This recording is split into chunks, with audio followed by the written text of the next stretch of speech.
Women, the lifeline of our society, the voice of wisdom, pillars of strength, the ones we turn to for guidance and comfort. Women, leaders, protectors, educators, innovators, soldiers and scientists, architects and artisans, mothers and mentors, sisters and best friends. Today, we celebrate you.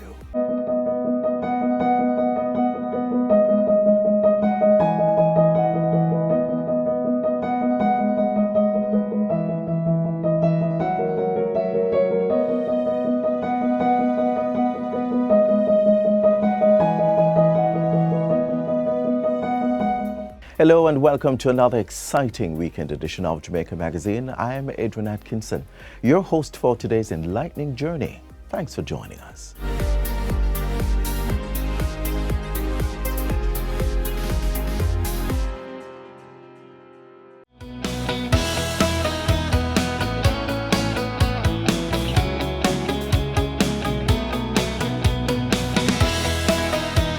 Embrace your rhythm and keep dancing through life. Don't lose your groove. Life challenges can slow you down, but remember to find your rhythm. Keep moving, keep grooving. Find your groove and never lose it.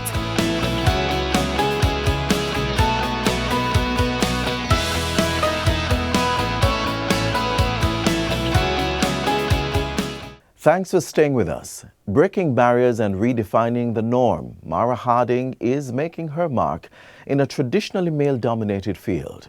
As a woodologist and entrepreneur, she shares her journey of craftsmanship, innovation, and resilience.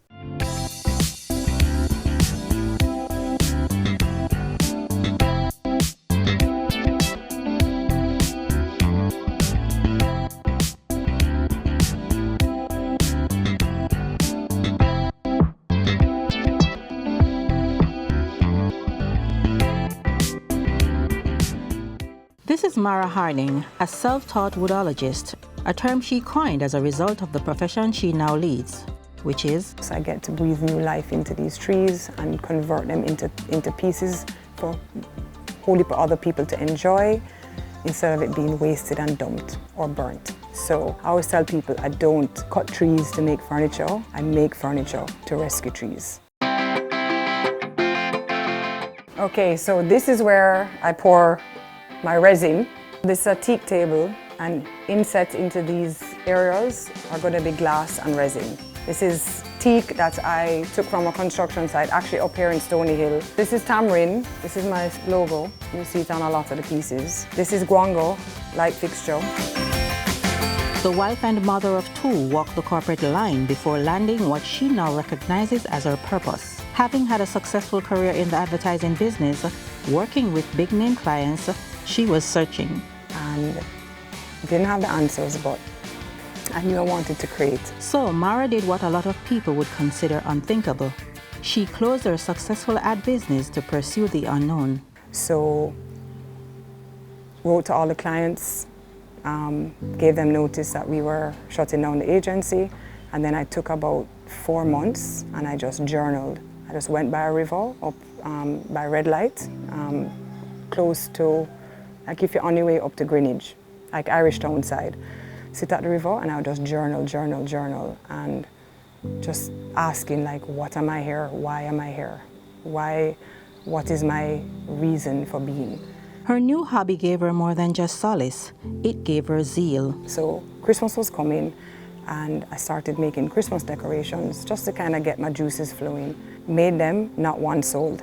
And I was like, I can't give up like this. Like, this cannot be the start of my creative journey where nothing sells. So I went on to Pinterest and I noticed that there was a lot of really cool stuff made from wood. Wreaths and Christmas trees and all of that. I had a plum tree, and at that time of year, the plum loses all of its leaves. So I went with a saw and I sawed off a couple of the limbs, and I ended up making them into wreaths. Rambo, that's here with me now, he was one of the ones helping me. And we were cutting off the limbs and making all of these cool Christmas decorations, and every single one of them sold. And that's when I had the aha moment that it was wood. And I knew absolutely nothing I didn't know anything about wood, anything about carpentry, tools, nothing, zero. She made about $400 in profit, and with the purchase of a few handheld tools, Mara Made Designs was set in motion. And every time I made something and sold it, I bought another tool. And I did a lot of research on YouTube, I did a lot of research just on the internet to figure out what I could use to carve.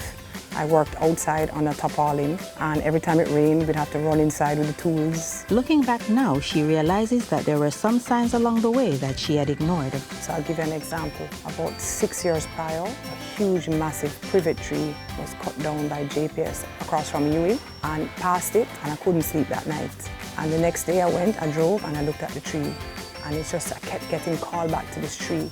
And I called the guys at Rado, I know them very well.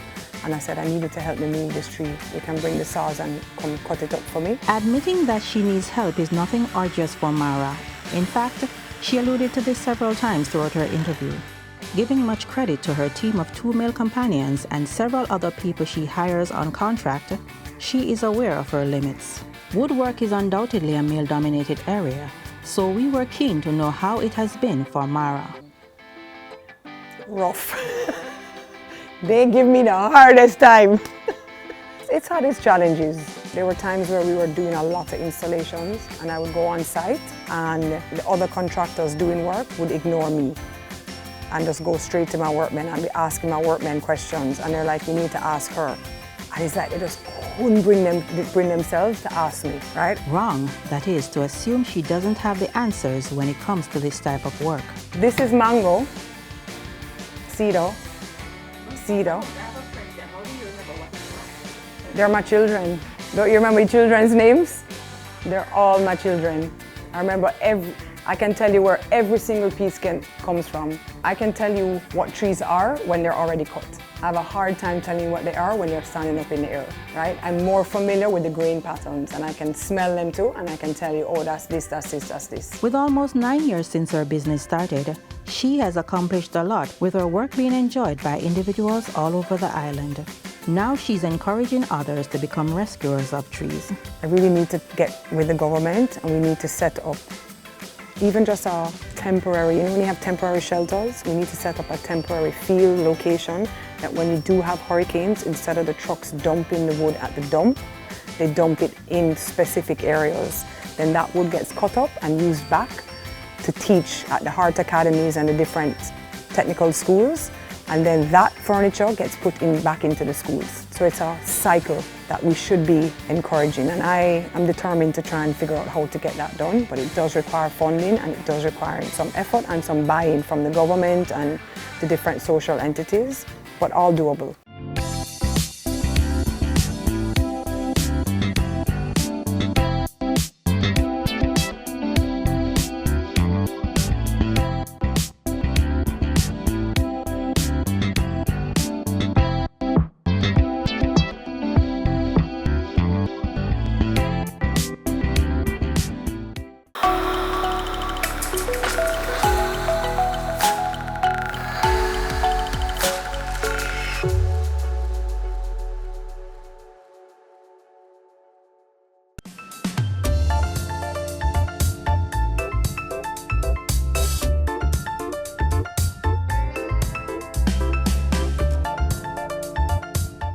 Our oceans are coming under environmental threats.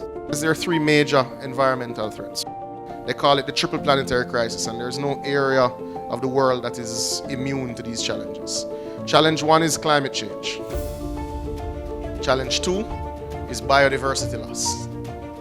Challenge 3 is pollution. Climate change is the warming of our atmosphere. It is the changing of our weather patterns. We know that it's because of carbon dioxide and carbon monoxide being released into the environment at a rate that the environment can't absorb it. What that's causing is warming of our oceans at a rate which is frightening. It doesn't allow the organisms that live in your ocean to adapt as fast as they need to. That's one of the things that's affecting biodiversity loss in the oceans. If people use unsustainable fishing practices, then you take more fish than you need.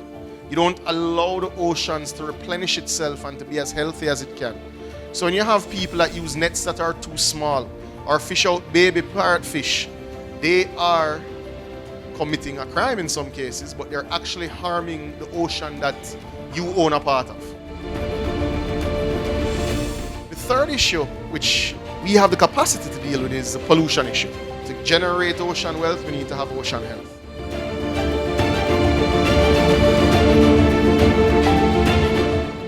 In the world of hydrology, precision and expertise are key.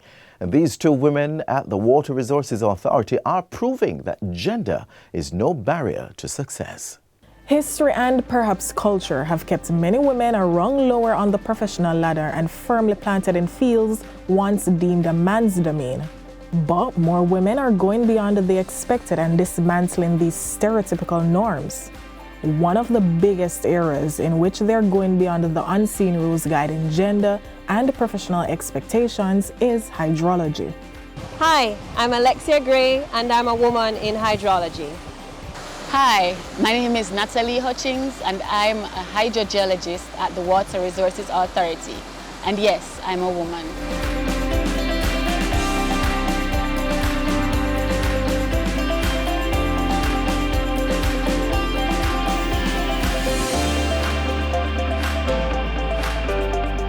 I ended up being a hydrologist completely by accident, by serendipity. I wanted to do engineering when I finished high school, but I didn't get into the program when I first applied. So I enrolled in geology and physics classes in my first year at university, and the rest is history. As a hydrogeologist, some of my routine work includes wells and stream flow monitoring and measurements. I also do water quality sampling, and I create maps and do reports. So essentially my work takes me traveling around Jamaica in search for water sources. Hydrogeology was something I've always wanted to do. So from high school I wanted to be a geologist. So I went to UWI to do geology. And then that led me into a career at the WRA where now I work in water. And I've come to appreciate water as the most invaluable natural resource on Earth.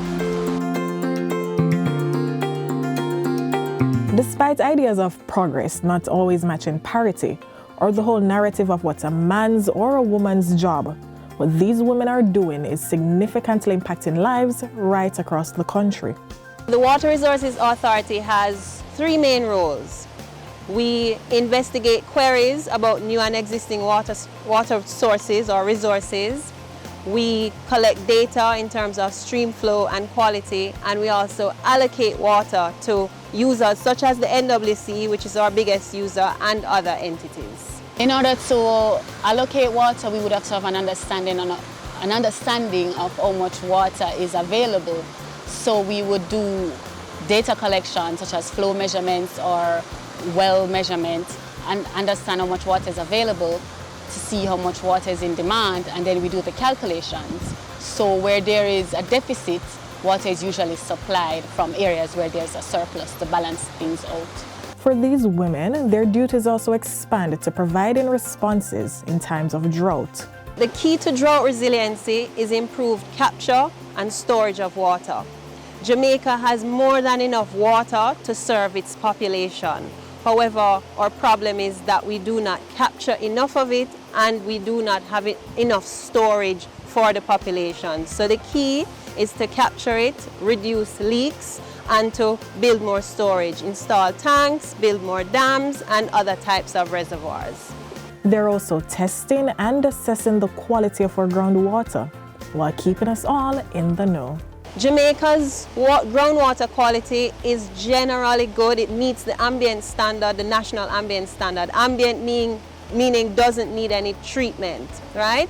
However, there are a few basins that are contaminated due to pollution or saltwater intrusion. But for the most part across the island, our groundwater is pretty good for domestic use. However, for agricultural and industrial users, they may need to treat their water to international standards, depending on what they're going to use it for. And as for their perception on why the profession of hydrology or hydrogeology remains a male-dominated field? For a hydrologist or hydrogeologist, being out in the field means doing physical and practical tasks.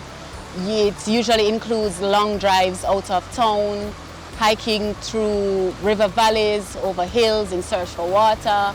The profession is usually male-dominated because we live in a society and a culture where men are usually seen as physically stronger, and they also require less security in the field. Women were not allowed to work, we were not even allowed to become educated to do these jobs.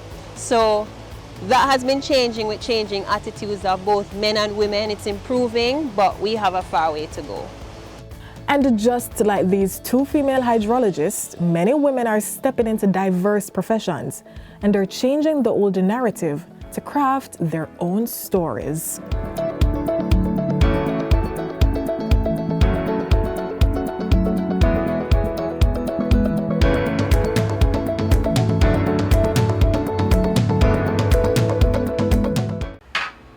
So Bonnie, you renew your road license yet? Babes, the road have me away. I can't even find time, but you know money for me.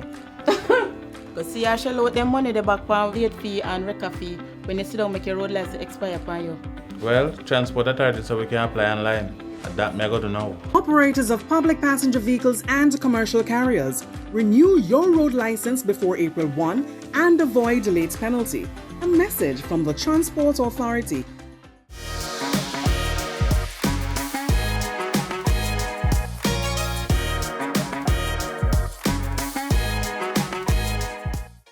Up next, we enter a space where women make some tough but sound decisions, the judiciary. The Caribbean Court of Justice upholds fairness and regional governance. Let's look at the historic appointment of Madam Justice Chantal Anoniwu as a step toward greater representation.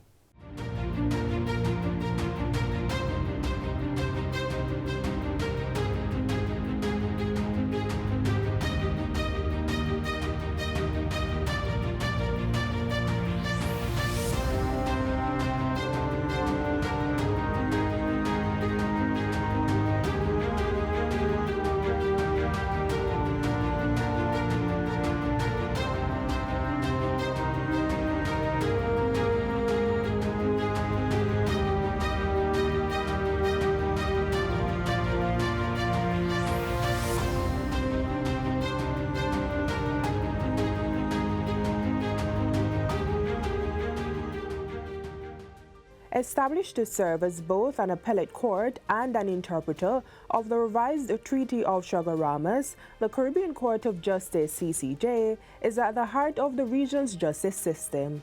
The mission of the court is to provide accessible, efficient justice for the people and states of the Caribbean. A primary goal of the CCJ is to create a judicial system that resonates with Caribbean values and realities.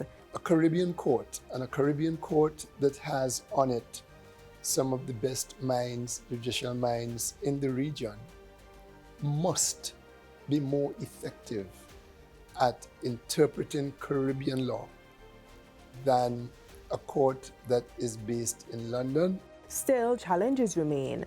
Some Caribbean nations have yet to adopt the CCJ as their highest appellate court. Constitutional hurdles such as parliamentary approval and referenda are major barriers. So far, 5 Caribbean states, Barbados, Belize, Guyana, Dominica, and St. Lucia, have accepted the CCJ as their apex court. Antigua and Barbuda and Grenada, for example, these countries, their constitutions absolutely require not just a qualified majority in the parliament, a 2/3 majority in the parliament, but they also require a 2/3 majority at a referendum. That's a very steep threshold. Misconceptions and differing opinions about the CCJ have stalled its expansion. Some believe that judges may be influenced by local politics or are not as skilled as those in foreign courts. If a dispute arises in the Caribbean, the people who judge that dispute should be able to understand the mores, the aspirations, the culture of the Caribbean in order to give the best possible answer to how judicial policy should be crafted in relation to that dispute, that area of law. The judges on the Caribbean Court of Justice are selected by a very rigorous process. They are independent. I, Chantal Patrice Ononu. October 29, 2024. Jamaica's Justice Chantal Ononiwu took her place as one of the region's top judicial minds. Her appointment symbolizes not only the CCJ's commitment to justice, but also the ongoing effort to solidify a Caribbean legal identity. Taking the oath of office as a judge of a region's highest court is very significant to me personally and professionally. I have a long-standing commitment to regional integration and the development of CARICOM, and I really respect the role, the pivotal role that the Caribbean Court of Justice plays in advancing the rule of law and building Caribbean jurisprudence. Justice Ononiwu brings a wealth of knowledge to the court, particularly in international trade, a cornerstone of CARICOM law.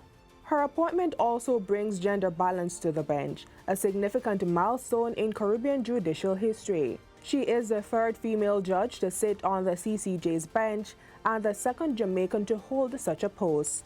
Women see things, life, through different eyes from men, and in securing justice, it is always good to have both male and female perspectives looking at the same problem. Beyond her duties on the bench, Justice Ononiwu is committed to legal education, believing it plays a crucial role in the court's mission. The court has a very important role that it plays with respect to judicial and legal education across the region. And particularly when it carries out those functions, there is widespread engagement with stakeholders across the region. I could mention, for instance, the work of a number of affiliated institutions of the court, like the CCJ Academy for Law, which really does a lot of work with respect to, seeking to advance the development of legal regimes that are supportive of sustainable regional development. As the CCJ approaches its 20th anniversary, its judges continue to champion a justice system that serves Caribbean citizens. Justice Ononiwu's arrival brings new energy and perspectives, promising a future where justice truly reflects Caribbean values.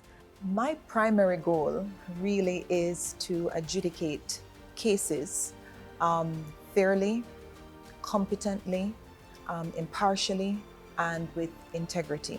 That really is my primary goal. The decisions that I will make as a judge will impact lives, they'll impact freedoms, they'll impact rights, property. The Caribbean Court of Justice and its judges remain dedicated to justice for all, shaping Caribbean jurisprudence for generations to come.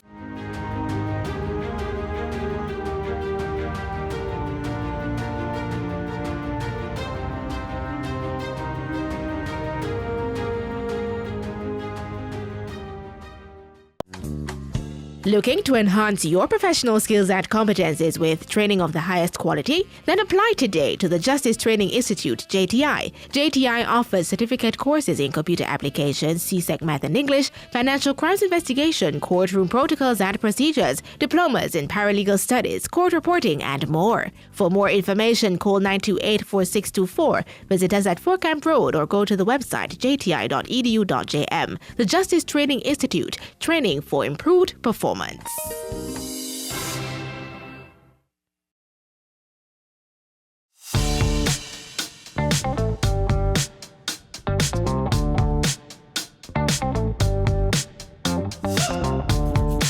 I create crochet toys, jewelry, and home decor. I do toys for all ages, from newborns to even adults. I do collector's items, which can be personalized or customized for retail and wholesale purposes. Moni's Voice started over 5 years ago. I was in a very dark place mentally. I had just gotten out of an abusive relationship. I was a new single mom, no job, nowhere to live. I was with family, and I needed something to get me out of that mental space. And so I decided to teach myself to crochet so I could make something for my daughter, something just to get me out of that depressive state. And I ended up making a baby hat, a beanie. I did a crochet beanie. It took me a couple days to get one that could actually be worn. And when it was finished, she wore it to daycare. And the aunties and the other moms there loved it. And when I told them the story behind it, they started sharing their domestic violence experience. And when I shared it online, other people started sharing their experience with me. People started asking me to make things. I was brand new to crocheting. I went on YouTube and taught myself to make basically everything you see here. Taught myself to read crochet patterns and even taught myself to design new patterns. From then the business has grown all on its own basically, and I have been growing with it. Not only has my crochet skills been growing, but my domestic advocacy and the mission behind Moni's Voice has been growing to the point where we're looking to collaborate with different local partners and communities to help other survivors and victims. So the name behind Moni's Voice, my middle name, a part of my middle name is Moni. That is what my abuser used to call me. It was his pet name for me. And my daughter ended up getting, a part of her name is also Moni. So me naming the business Moni's Voice, it's my way of taking a negative and turning it into a positive. So that negative connotation that I had of the name Moni, it's me using it to encourage someone else to say, hey, this has been my story. This is how I'm using it to raise my voice, to help you to raise your voice so we can end the stigma.